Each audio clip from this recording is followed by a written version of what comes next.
Welcome to Waiting on the Trade, a monthly comics book club for people who can't keep up with monthly comics. I'm Matt Ledger.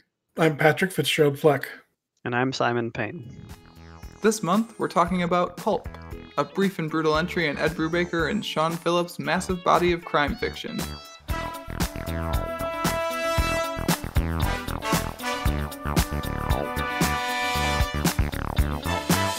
Now, in case you need a refresher, Pulp is the story of Max Winter, a former Old West outlaw turned New York City writer.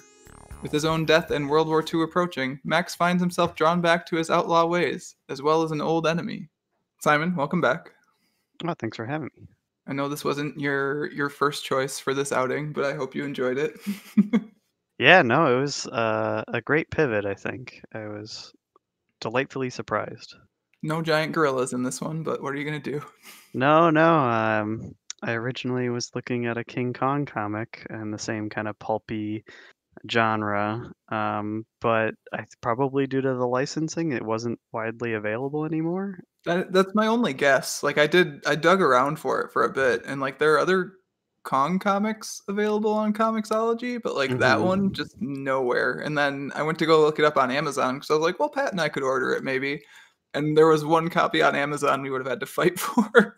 Yeah, so it was called Kong of Skull Island, and I found volumes 1 through 3 at Half Price Books, and I was like, well, I'll pick up volume 1 while I'm waiting and just like kind of look through it. I was like, oh, I'll buy this for, half off, and then looked online, and yeah, it was just like, I think it was 2017 it came out or something, or like only a couple of years ago, and there's no digital and super hard to find. I was just like, okay, I'll just pick something else. And one of the things on the rack with the graphic novels and trades and everything in Half Price was a collection of old Western pulp comics, like original pulps. And it made me think, oh, there's other things I could do, because nothing against superhero stories. I love them, but I try to find something different every once in a while for comics. And I looked into pulp things, and there was a comic simply called Pulp, and I was like, this looks pretty good. I recognize the name Ed Brubaker, even though I don't think I've read anything by him, and chose that for this month. So Yeah, it's a good choice. And like I think I told you we're actually semi-timely for once in our once in our brief podcast lives. Because I actually went down and bought this, like the soft cover version of this book, I think 2 days after it came out. Because I ended up going to 3 stores, and I went to a couple on the Thursday after, and I went to one on the Friday, and they finally had it. I actually called ahead because I was like, I'm not going to another store if they don't have it. Right. But they had a copy, so that was nice. Because the hardcover came out like a year and a half ago or something. I think August, actually. August or really? September. Yeah. Okay. So really recent, and like you wouldn't think it's this recent, kind of, because these guys have put out like 4 books since then. Because Sean Phillips is insanely fast, just like bizarrely fast. But this is actually kind of cool too, because it represents sort of a pivot for them from more serialized stuff into more done-in-one stuff. Like they've started a new series that's basically like a bunch of pulp noir action hero graphic novels, and they're all actually going to be in a series, but they're all graphic novels, not individual monthly comics. So this is kind of, I think, like their first experiment with that, and then the pandemic like made them want to do more of it. And apparently this book was really successful too, like one of their most successful books to date. So that's good, because it's a good book. Yeah. Pat, what did you think of Pulp? Yeah, I enjoyed it. I didn't realize it would be as short as it was, so that was sort of surprising to me. Yeah, I don't think any of us really realized that. No. I know, Simon, you had written in your notes that like you came to the end of the book and you were like, wait, there's not any more book, because you were reading the digital copy. Yeah. When you get a physical copy, you can kind of see how thick it is, and maybe it's padded with like cover art or a foreword or something like that. But you have but you kind of know what you're getting, right? Yeah. Right. And I don't think it was a bad thing, but I got to the end of it and it was just like back cover page, and I was like, what? Swiping over on my tablet, and this is like, that's it. But no, it was great. I was trying to find something that I didn't like about it. Like but I think part of the reason that ending thing was such a shock is because it's paced really well, and that kind of builds that tension of like, okay, I got to keep reading. Like I read it in one sitting, and I was just like, Oh, wow. It's just a abrupt ending and not necessarily a bad ending, I don't think. So It is kind of just an ending that you like makes you go, well, shit, right? right. You kind of look at it for a minute and you're like, shit. Yeah, and the whole thing I had a kind of vague sense of what was going to happen, and I didn't want to spoil it by like going into too much research before I actually read it. But I just read the back blurb on like the back cover, and it's just like, oh, it's crime writer, 30s pulp, like I think the way they phrased it was like sucked into his own story or like reliving his own story or something. And so I naively took that as he was literally reliving his own story. So I thought it would be like a stranger than fiction or something where, the author is going through one of his like actual written stories. And partway through I realized, oh no, it's just these flashbacks to him actually being an outlaw. Yeah, his Um, old life. right. And I was like, this is fine too. So I was along for the ride for sure. And the cover's kind of tricky, right? Like, if you just look at the cover of this book, you for sure think it's a Western. Right. And it mostly is not. I was expecting, yeah, Lone Ranger, the Rifleman, Clint Eastwood kind of stuff.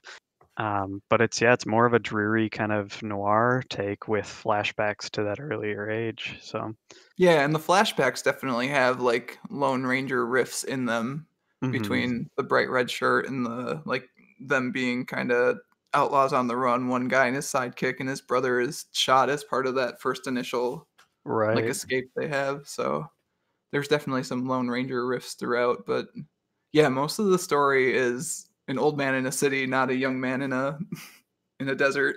Well, the irony is the beginning, the editor literally says that young readers are going to expect the shoot 'em ups and not him retiring to Mexico, which is literally Mhm. this book incarnate. Like, Yeah. Yeah, what we're actually expecting a happened Western. and what he wanted for his life to be at the end, Yeah.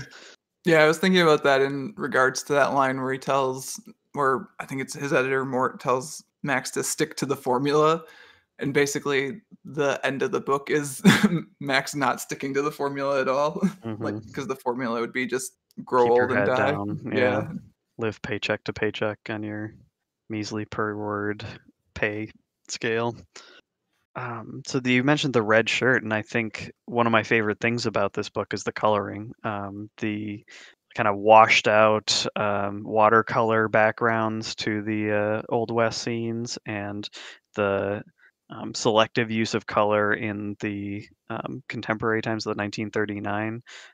Where you've got a little bit of it with the red pencil that his manager crosses out the original ending of the retiring kind of scene, and those kind of contrasts of Spike slash Heck of the black in the faded kind of orangey background of the Wild West. It's really well done. Yeah, I was trying to compare this versus some of the other Brubaker Phillips stuff I've read because, like I said, they've done a bunch of books that are just crime books essentially. I don't know if your guys' copies had this, but in mine it's got some ads in the back for their other books. So Sean Phillips has had other colorists throughout those books, and actually the colorist on this book is his son, which is kind of Mhm. cool. Um, and I think it's the first book they've done together, and it came out really well. I was looking at it in comparison to Fatale, which is another Brubaker Phillips book I have, and like I would say if the coloring in this is not better, it's at least on par, and that's pretty cool for someone's kind of first collaboration. But yeah, I think the Old West colors definitely stand out, obviously, and I like the choice to keep that shirt red because to me it was both a symbol of bold adventure, but also I think it being red kind of symbolizes blood too, which I think sort of plays in I with. kept thinking of that joke about the pirate who wears a red Yeah. shirt for every attack. Yeah, I did too a little bit actually. Fetch me my brown pants. But it is an adventure color and like a brutality color, right? And I think that's sort of a lot of what the book is trying to play with is heroes and villains and who is what sort of deal. Sort of. And at the same time there are pretty clear-cut villains in the book also. Well, and just like red's kind of a color of passion, and you have that drive and that vitality he has as a young man, like having fun, robbing banks, and like not caring about the long term. And then he gets to this 40 years later, and all the color is drained out of him. He wears dark suits and dreary coats and things, and he's just not the same person anymore. So you get that stark contrast from young to old, from bright to dim. Yeah, actually, looking back at it, like most everything's or like grays and blacks and whites, like you were saying, and I feel like the most orange it gets in the present day is the actual robbery, which kind of makes sense given Hmm. that that's reliving the glory days. Well, I think the closest it gets to looking like the past is the final image of him Yeah. out dead on the ground with blood covering his shirt. Yeah, Yeah. which is He's wearing a red shirt again. yeah. You get kind of hints of it as he's approaching the Bund Club, like the German Nazi speakeasy kind of thing, where there has kind of like a orangey glow on the inside as he walks up to it, and then the Mhm. background starts to get like more and more like that until the final panel, which I think is really well done. So do we want to go through like in order what's happening, or is there certain things we want to pick out? We can take it in order. No need to break out of the formula, as they say. But yeah, so it opens with that first flashback, and then it pretty quickly goes into Max and Mort talking in Mort's office about Max's most recent Western story and how he's going to get paid much less for it. Oh, another thing with the red shirt, he is called the Red River Kid in the comics, so that's like where he gets the name, and then we find out later on the wanted poster that he's the He's the Red Red Rock. Rock kid. Yeah, very creative, Max. Really didn't even try to hide it all. Jeremiah's completely right. Part of what I really like about this is it is short, but it is really tight and well written that you can imply and get the meaning of things just from the small amount of dialogue or things that are written. So like when the boss says that, there's a lot of other pulp magazines out there now, and half of them are westerns or whatever. So their company's solution is to just pay their writers cheaper and make more westerns rather than do something Do new or something completely different. different. Yeah. Yeah. Like somehow sticking to the formula, that the capitalist idea of like, well, it worked one time, so we need to make a bazillion of it But what and if it'll we work double more. down? Right. I just say, isn't that where pulp comes from? They printed them on such cheap paper because they just kept. Yeah. Yeah. And they were like kind of semi-disposable. Like you'd read them and, you might let somebody borrow it or something, but it's not like a hardcover that you keep on your shelf and pass down to your family or something. It was, Mhm. you just burn through them. This is actually, I hadn't thought about this before either, but this is set kind of right before Superman would have shown up, I think. Hang on. Or was it right after? Hang on now. Now I gotta look. I know there are comics of Superman fighting in World War II, but I don't know if that was after the Okay, fact or if it 38. was. Sorry. I always confuse him and Batman because Batman's the one I care about. So it would have been right after Superman showed up too. So that's kind of interesting to note that these guys are still cranking out westerns, whereas Yeah, the adventure kind of, the superhero genre took a little bit to build up, but because he started in adventure and detective comics, but like, yeah, that trend is shifting and they're staying the same. yeah, so Max then leaves, goes to the subway station, gets in a fight, and has his first heart attack of the book. And very much of the time with 1939, you see a Hasidic Jewish man being bullied by some Aryan white supremacist looking guys. So that beginning of World War II and the uneasy tension in even the United States of that time. Yeah, which is the thing that Max can't stand and what ends up getting him in trouble. I do like that he points out that he feels like the same person despite being older. Like he never feels like an old man until it like catches up to him.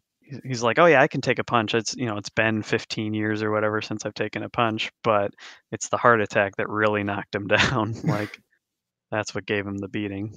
Yeah, the fact that walking home afterwards is kind of more frightening to him than the actual fight is sort of, I don't know, kind of terrifying actually. Like walking home and realizing that his heart, like he could feel his heartbeat for the first time and he actually cared about it and had to pay attention to it. Hmm. And that bystander effect of just people waiting on the subway train platform, like nobody's helping, nobody's going to get anybody. They just watched these guys beat the crap out of an old man, and it just kind of sets in his mind what nowadays is versus the idealized version of his youth of what people were like back then, I think. Yeah, I think actually, I don't know if he does idealize his youth so much, actually, which I kind of appreciated. Because one of the things I wrote in my notes was that it's nice that kind of that old people were the people being proactive about fascists, because sometimes that feels like it's just not the case. Right. And I think part of the reason Max and Jeremiah were the people that decided to kind of take the fight to the Nazis in this. Max, not so much because he was mostly tricked, right? But Jeremiah, especially, is that they don't really romanticize the past so much. That's true, I guess.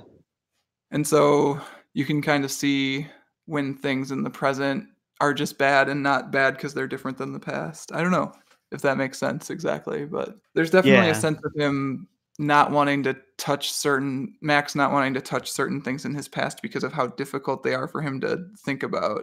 I mean, he sort of had an idealized version of the past because he focused on being the charming robber, right? Like him tipping his cap to the women as he robbed the train kind of thing. Yeah, there's definitely, and like he's writing those stories too where everything's pretty romanticized. So obviously he does in some aspect, but I think at the same time he's not unwilling to deal with the harder aspects of it too. Sure. Yeah, so he gets home, we meet his wife, and shares his concern about not having the 125 bucks for the story he just wrote. Yeah. And now having to work doubly hard to make up for that after having a heart attack, which he's not telling his wife about. I love that the doctor describes it as a minor heart attack, but it seemed kind of major to him, like kind of a big deal.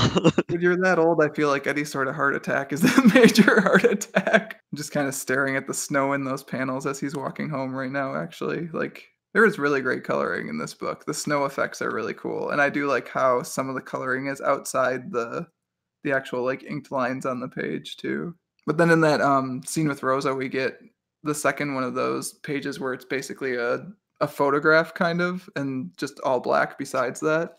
And I really enjoyed all those pages. I feel like they set the tone for the characters really well in a short amount of space, which you kind of have to do in a book this short. There's one for Jeremiah later on too that I thought was really cool. Yeah, it's like the establishing shots in a movie, you know, it's getting as much impact and much feeling setting up the scene as in as little space or words as possible, and it's really good throughout the whole book. Yeah, and I think there'd be a temptation potentially to do like a bigger montage of scenes and pictures, kind of similar to Pat, you know, how that Doctor Strange book last month opened with that montage of important Doctor Strange moments. Mm-hmm. Like I would imagine there's a temptation to do something like that where you're showing a bunch of different moments from their lives, but I really like the simplicity of just one photograph and a little bit of words. But yeah, then Max ends up back at Mort's desk and realizes he's been replaced with writing the character that he made up and is actually him, which must be a doozy. Right. I feel like this happens a bit in creative jobs where you come in, you've got the support of a studio or a company or something that like, okay, I'm going to make the thing that I want to make. And then when they start to go a different direction or they, you know, you don't live up to their expectations anymore and you're like, okay, I'll go do my thing somewhere else. And they're just like, no, we own your thing. And if you don't want to do it our way, good luck, go do something else. You know, that the idea that he doesn't own the character, they got some young guy writing his character twice as fast. It's just like that's a punch to the gut for him as well. Yeah, especially back then, creators were not treated anywhere near fairly. Like it's his character based on his life, and he's making $100 per story, and now he's not even writing the stories. So that's that's kind of a whole thing, which I maybe should have dug into some more research before we started to talk about that. But I don't think the story's about that too. So one of the reviews I read of the story said that the story tries to be about a lot of things but isn't about anything, and I feel like that's completely missing the mark of what the book is. So It isn't about anything. Oh, okay. it's like it was a take where it's like it's trying to say a lot of important things, but it never gets around to actually saying them. And to me, the book's just a story about a dude's life and his death, It's which just is a about guy something. Mm-hmm. trying to leave the world a little bit better for the people that he loves before he just dies. Yeah, so I'll link that review in the show notes because I was putting my notes together last night and I found that and I was like, I really disagree with this. But anyways, that's neither here nor there. It's like it's a 70-some page comic. It's not a 2,000-page treatise on philosophy. You know, it's not trying to explain everything, give you all the answers. It's posing questions and letting you kind of think what you will about them. Yeah, and like it's as much as there are big lofty ideas and it is actually kind of an important book too, like it's also a noir pulp story, like it's an adventure story. Like that's what Mhm. it is. So it's just an interesting take that I disagreed with a lot. But yeah, and then the other thing you were saying, Simon, is like these like big studios or someone who owns a creative idea like that, and the author or writer or creator doesn't own it, and then it lives on beyond them. Just reminds me of how like nothing ever dies at this point. Like Mhm. there'll be Star Wars shows until we're all long dead. Well, and I think that's something that like I like and dislike about comics themselves is like if you like a character, they're going to be around a while, even if they die, like Superman in the '90s or whatever. Like they never, or Nightcrawler a few years ago. Like they don't stay dead, and that kind of dilutes the consequences of their stories, but it also means that you have something to enjoy later on. And it's what also is kind of intimidating about comics. If you've got all these different people writing these different comics over generations, it can be hard to find a good entry point. And something like this is just its own self-contained thing, is perhaps a little easier, a little more succinct than those huge expansive stories. Yeah, this is definitely a book you can just give someone and say, "Hey, here's a noir 30s crime comic where they beat up Nazis in it. Go nuts." As opposed to trying to do all the intricacies of even some of the Image stuff too. I've actually really enjoyed, I think I texted you this, Simon. Image has been doing a lot more of these done in one books lately. By a bunch of different creators, not just Brubaker and Phillips. Like one that came out recently that was really good was Blue and Green. So, but yeah, I've really enjoyed that Image seems to be leaning into this because I think it's a good trend, especially as comics kind of get picked up more and more in some of the like the larger bookstores and stuff too. Where I think I was in one the other day and I found like a volume 2 and a volume 5 of some book I was looking at, and I was like, well, how am I supposed to do this? Same way I did Why the Last Man. Haven't read it yet. That's the answer. It's on the shelf, yeah. Something to look forward to. But yeah, and then again to your point about them doubling down too. They're doubling down. Not only are they just putting out more westerns, they're putting out more westerns by cranking out the stories about the same character even faster with more writers. Like, why would you not find like you're not competing the right way? Do capitalism better. What do you mean? That's exactly how capitalism works. No, I mean real Trying to get the capitalism. You're supposed most. to innovate, Pat. No, it's about getting the most profit with the least amount of effort. It depends which way you want to go with it, Pat. No, my way is winning. Your way is I don't know what that is. It's winning. I'm No. Apple, you're Microsoft. Absolutely not. And it's one of those things at the time, 1939, television doesn't exist. People go to the movies regularly, and that's more of like their television. But if, buying little novellas and magazines and stuff is like your daily entertainment. So people consume it really fast, and that's why they have to have a lot of options out there, a lot of even kind of basically copy and pasted stories, because the idea is that people want the same thing, something they know, but they're going to go through it fairly quickly on a day-to-day basis, so there needs to be a lot of it available. Yeah, I actually appreciate it after we moved through the scene at that movie theater where Max and Rosa see the Nazi stuff and the people are cheering and Rosa's like, "Hey, there's going to be a march in Times Square next week." And then Max is worried again. Yeah, and I looked it up. That was a real march. That was a real thing that happened in 1939. A group of Nazi sympathizers, German-born Americans, or American-born German ancestral people, got together and had a big rally in New York City in that time.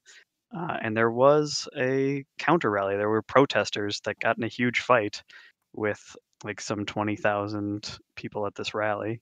And it was something that initially I thought, oh, this is just an of the time piece. And like they wrote it, they kind of took some liberties. And then I looked into it and I was just like, oh, no, the flyer is based on like a real thing, which I thought was a really cool take on it. Yeah, did the digital copy you guys had have, like, the 2 pages in the back that had some of the like, the old news articles about it? No, mine just has a back cover, I believe. Oh, interesting. So the physical soft cover copy I've got has, like, 2 pages where Ed Brubaker kinda pasted in some of the actual news articles from back then that he found in his research. So, maybe I'll scan those and put them in the show notes because 'cause they're interesting. Nice. And unfortunately, it's now another timely commentary because wouldn't you know it, those darn Nazis are cropping up They're again. still here. Turned Yeah. out they never left.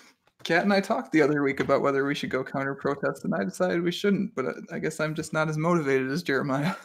Well, and even Max is kind of taken aback at how quickly people are ready to cheer and, give up their freedoms and stuff at especially someone across the globe from them. So it's just that little peek of insight of what people are willing to do for what they think is best. Which what Max is willing to do is to rob a car that has money in it. Yeah. Yeah, I don't know what he was thinking there. You don't think he could have done it? I He's think got he the would whole have gotten montage himself of him planning it. would have gotten himself killed. I Yeah, actually didn't expect that swerve where like I expected the robbery to actually happen. I didn't expect the swerve where someone comes in and like sort of tells him, "Hey, don't do this instead." So that was kind of cool. Yeah, He's you gonna got do like it in broad daylight too. Just like was he actually thinking he's gonna get away with it, or is he just trying to kill himself? I mean, I think he thought he was going to get away with it. I think he didn't have a better plan, unfortunately. But he pointed out that he was being overly like he pointed out, I'm doing this in broad daylight. He knew he was doing it, not when he should. Yeah, but no one would see it coming, Pat. Yeah. When they dodge, you duck. They weave, you swerve. That sort of thing.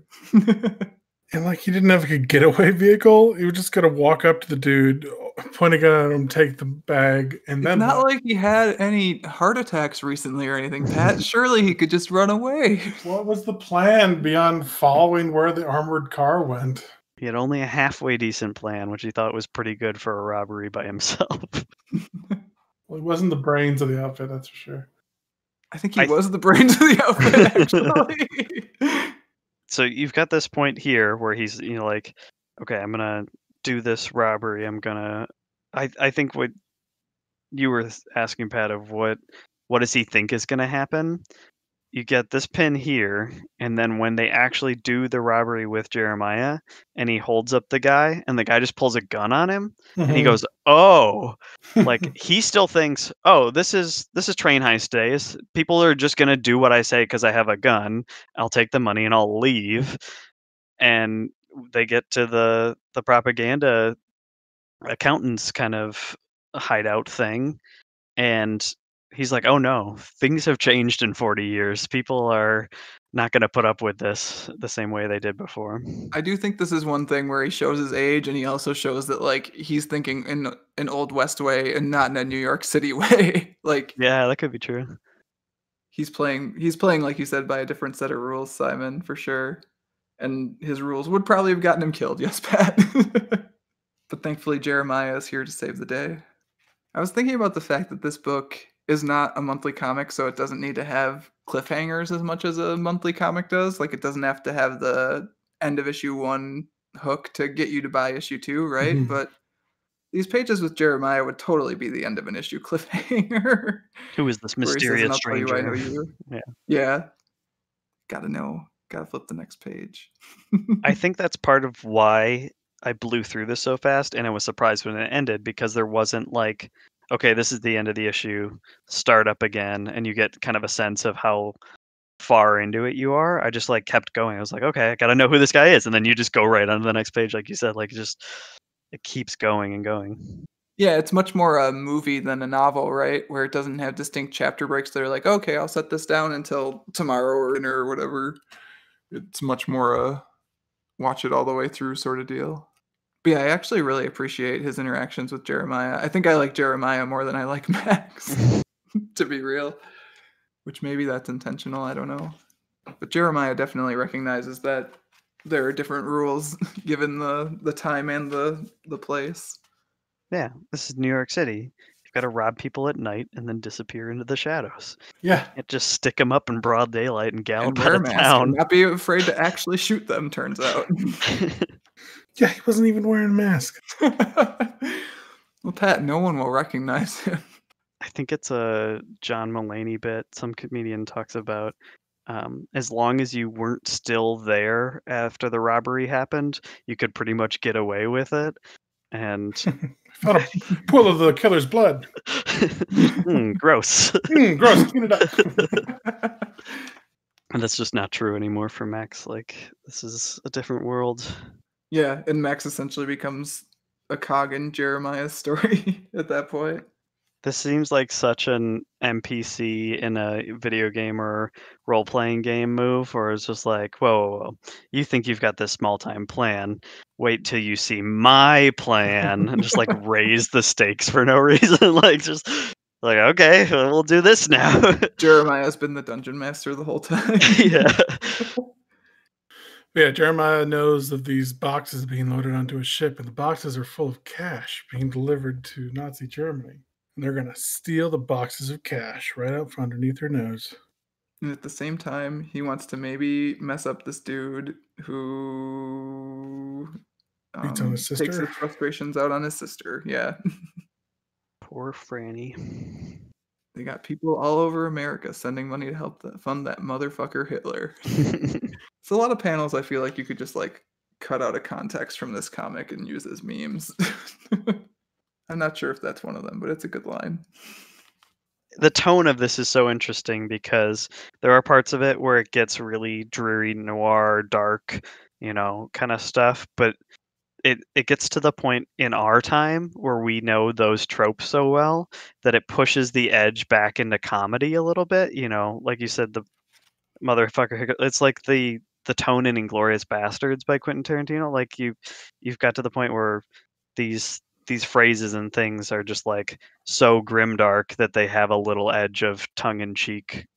Yeah, and the beginning of it's definitely overwritten on purpose, right? The part that's supposed to be actual writing from Max's story.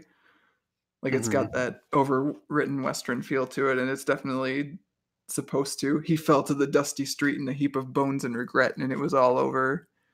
So I think there's a little bit of that push to the actual dialogue and narration too. Well, so Max is thinking this over, and it makes him think of the in-between time of when he was a rootin' tootin' outlaw versus now. And it was when he retired to Mexico and had a wife and a daughter, and kind of finding out why they aren't around anymore. Yeah, it was influenza, right? I'm trying to remember what it was. Yeah. Yeah, Spanish flu epidemic. How dare they go right from fascist into Right. pandemic? Yeah, this is very poignant.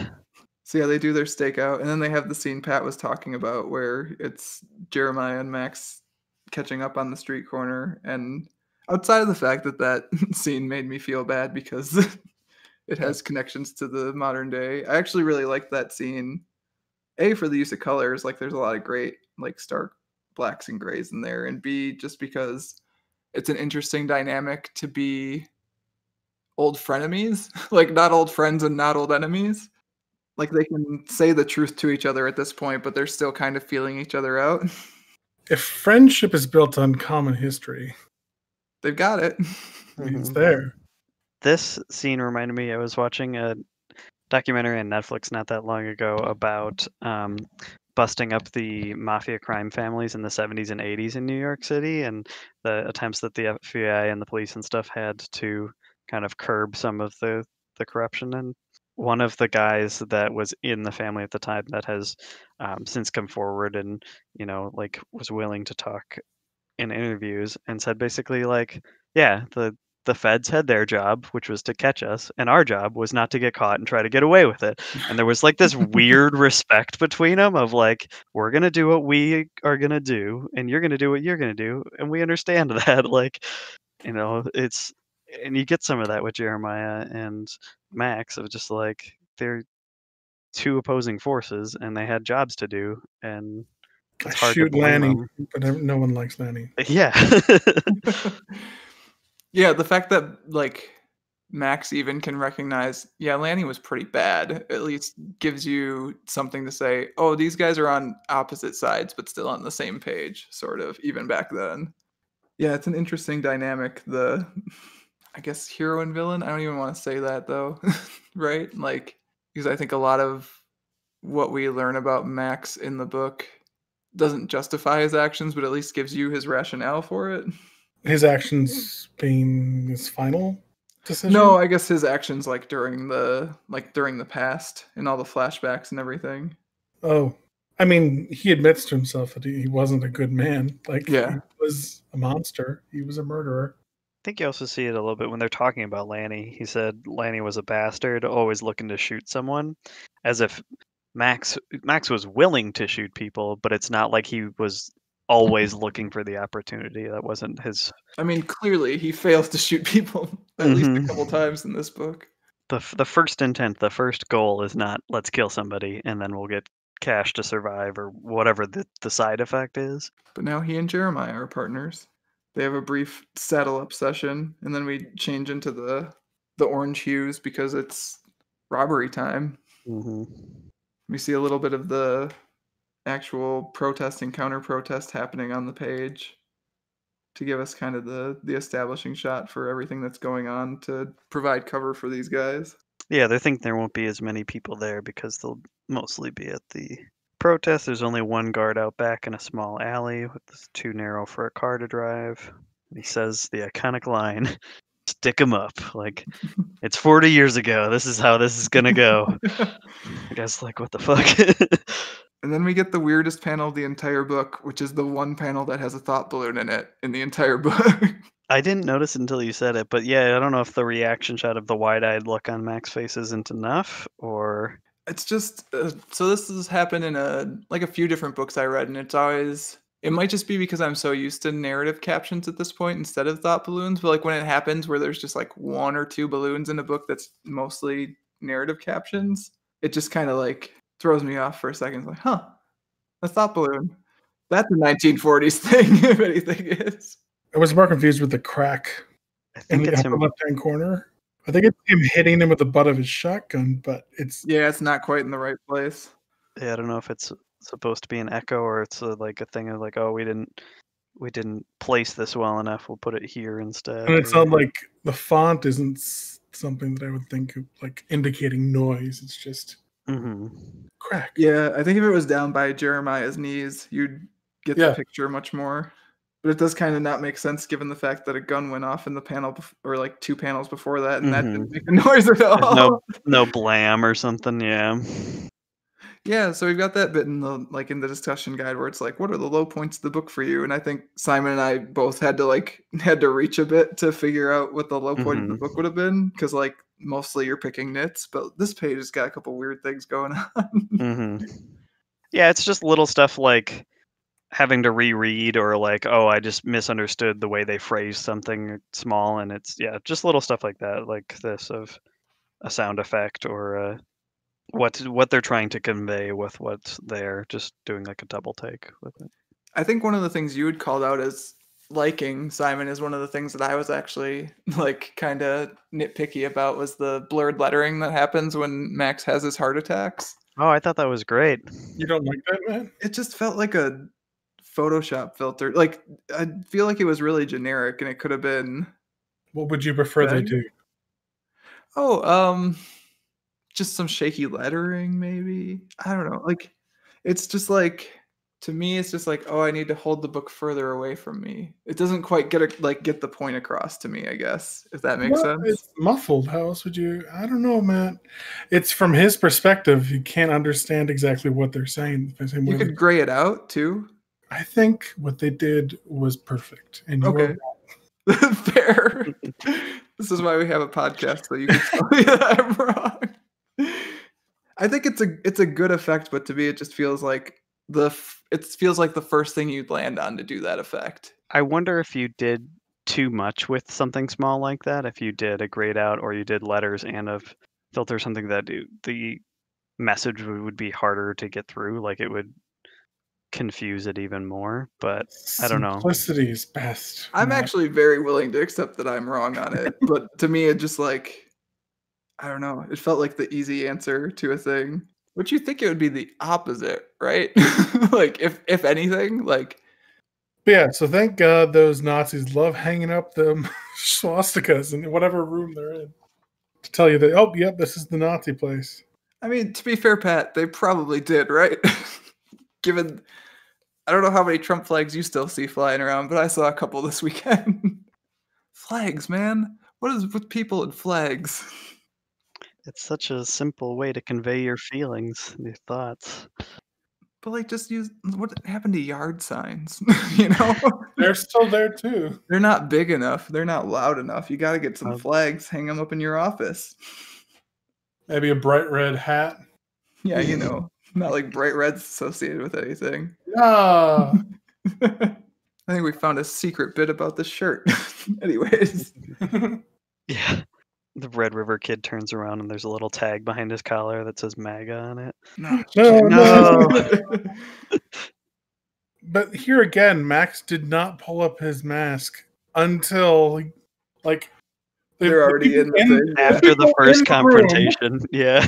I've seen his face already, and he's like, "Oh yeah, I should pull this up." Like, He's an overconfident son of a bitch. We've established this. we're an outlaw. Jeremiah's Oh, got some great lines. Shut your trap, goose stepper, and all right, you fascist pricks. He's just firing the shotgun into the air. Personally, I'm partial to Where Are the Ledgers because I was like, oh, he's asking about my family. there's a rescue. There's stuff in the safe. Oh no, they've been fridged. They're behind you. Yeah, so Jeremiah has gone completely off the books. Off the Yep, plan. gun rogue. Turns out the robbery was never really a money heist. Which do you think Jeremiah was right, and Max wouldn't have gone along with the plan if he had known that there was no money associated with it?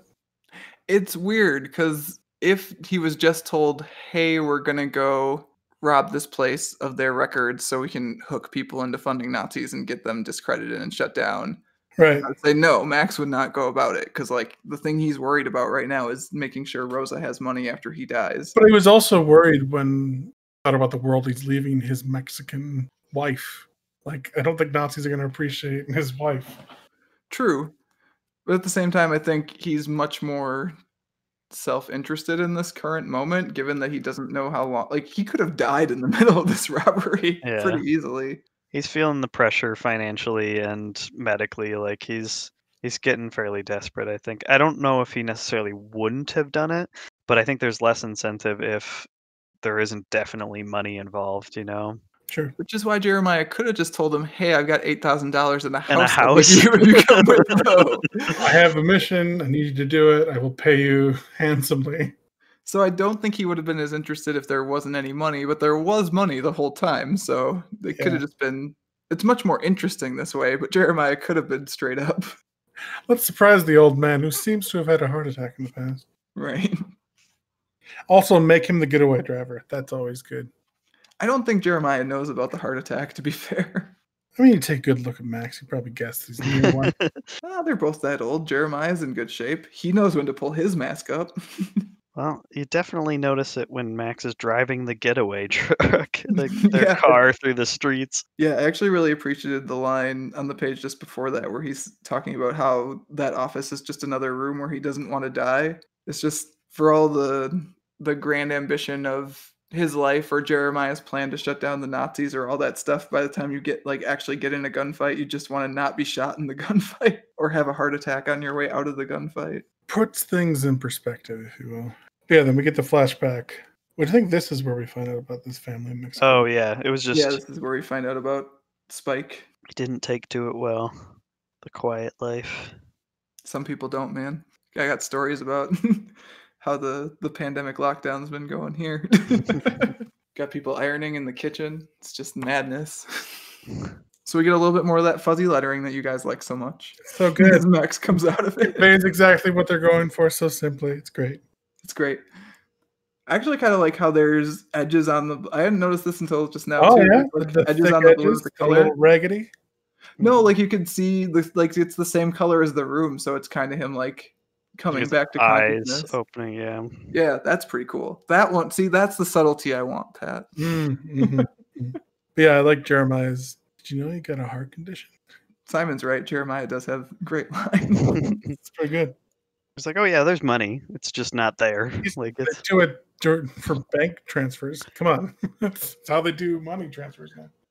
Did you guys know Henry Ford was such a bigot before like last year? I just found Yes. out about this last year. I don't think I knew specifics, but I just knew that most white businessmen in the early 1900s weren't.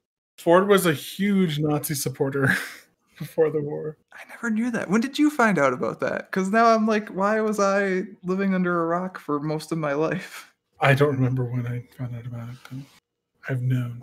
It's probably one of like the many, maybe like Man in the High Tower, High Castle, or any one of those things. Well, and if you think from like a business standpoint, the U.S. was playing both sides of the war for a while, and both in the First World War especially, and then a little bit in the Second. It was just like, okay, we have allies, but also like we're kind of isolationist, and we're not going to fully declare a side yet. So we're going to sell weapons and equipment to like both sides until we have to. Just looking at this line where Jeremiah says you wouldn't believe how many important Yep. Americans are secretly Nazis, and I'm like, I would, Jeremiah. Don't tell me what I would and wouldn't believe. Come to the year 2021, my friend. What is happening? So yeah, Max wakes up in the hospital, finds out that yeah, Jeremiah lied to him. There was no money But there is money. It's just the proof of the money. in the banana stand. But yeah, so he explains what the ledger was for. Explains that he got kicked off of, like you were saying, Ford's company for being a Jew. Still got enough money in a free house, though. Yeah, it's like, It's don't not like worry. he's doing that bad. I got $8,000 in a house in Queens. Literally the exact thing you wanted as a dream and didn't tell me anything about. I've got it for you. Where did he get this money in this house? He's a big, important accountant guy. Okay.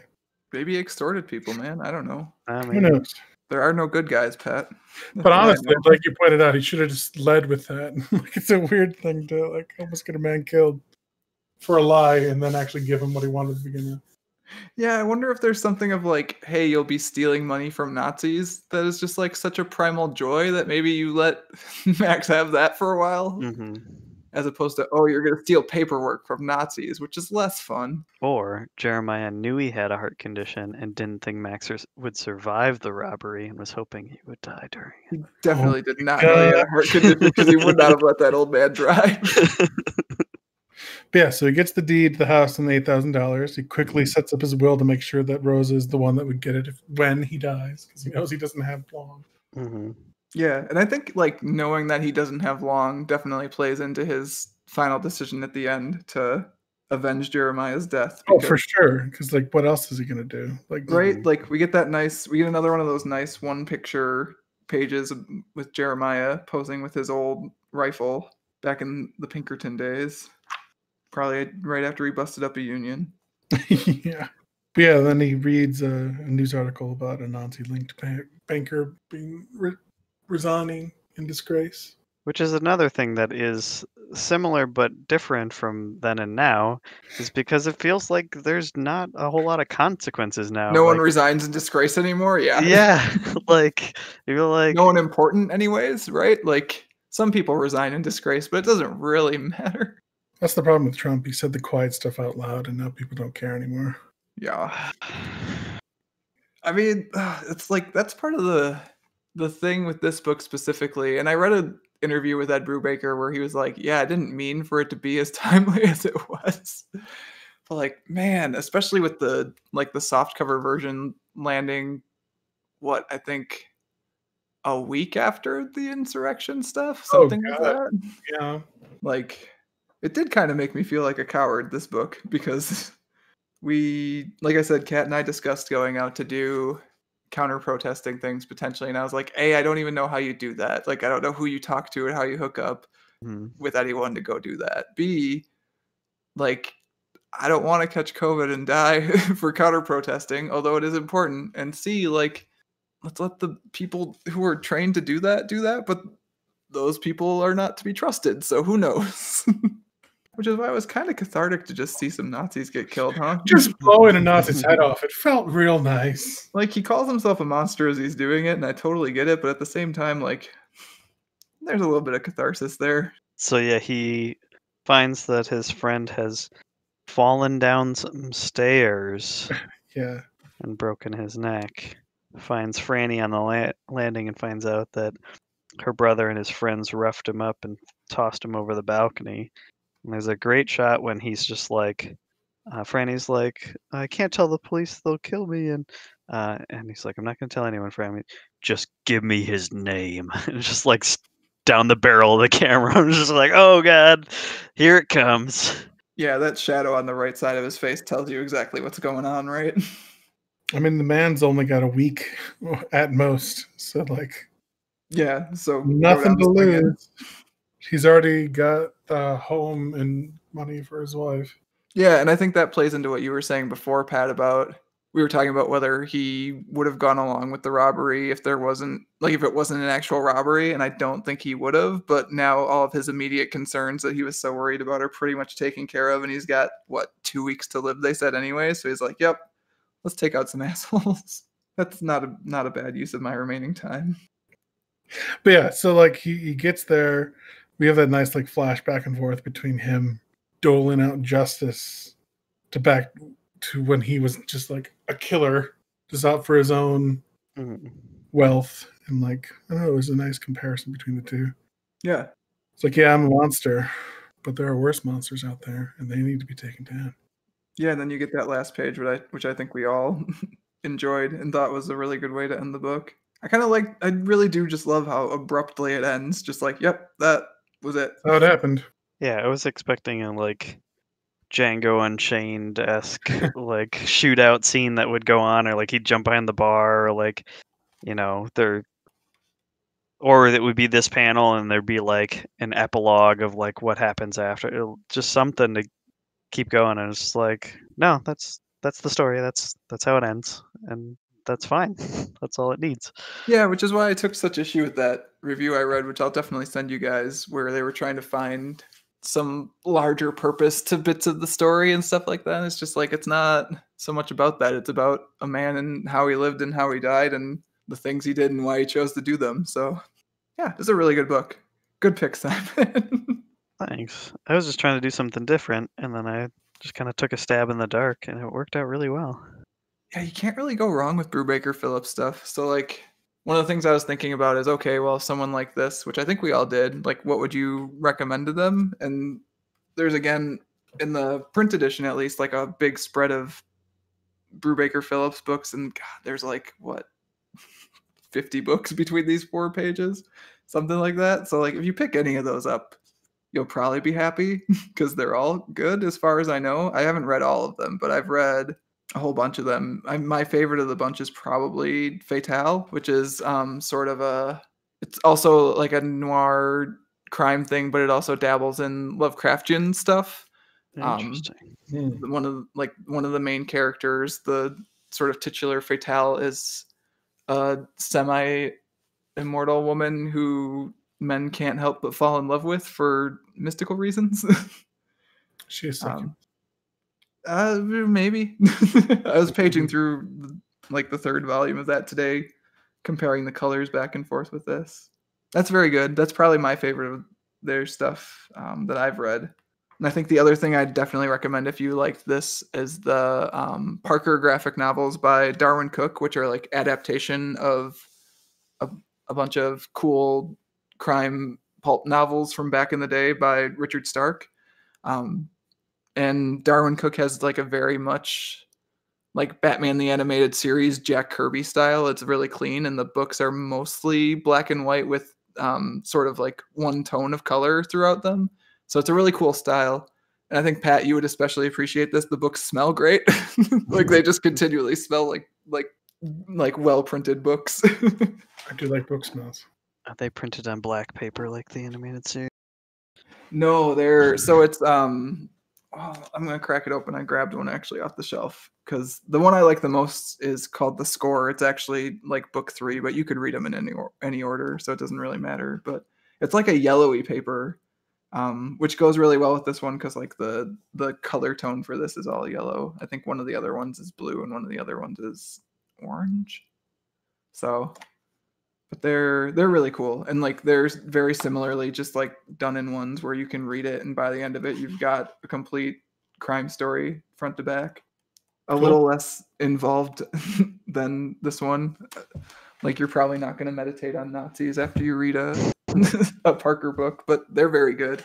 I am not as well versed in comics and don't read them as much as I tell myself I will.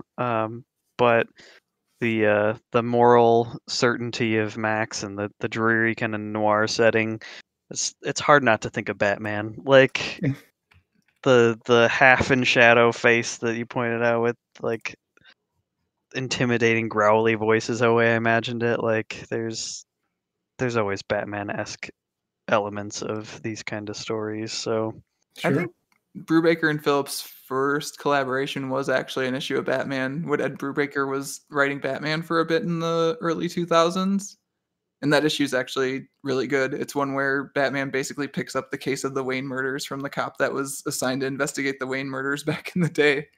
Because he's on his deathbed and he like doesn't want to die without having solved it. So he basically assigns the case to Batman. Nice. I don't know. Reading this, I kept thinking, well, of course, Sin City. I was thinking the Yellow Man was very reminiscent of this one. Definitely. Especially the second half of it.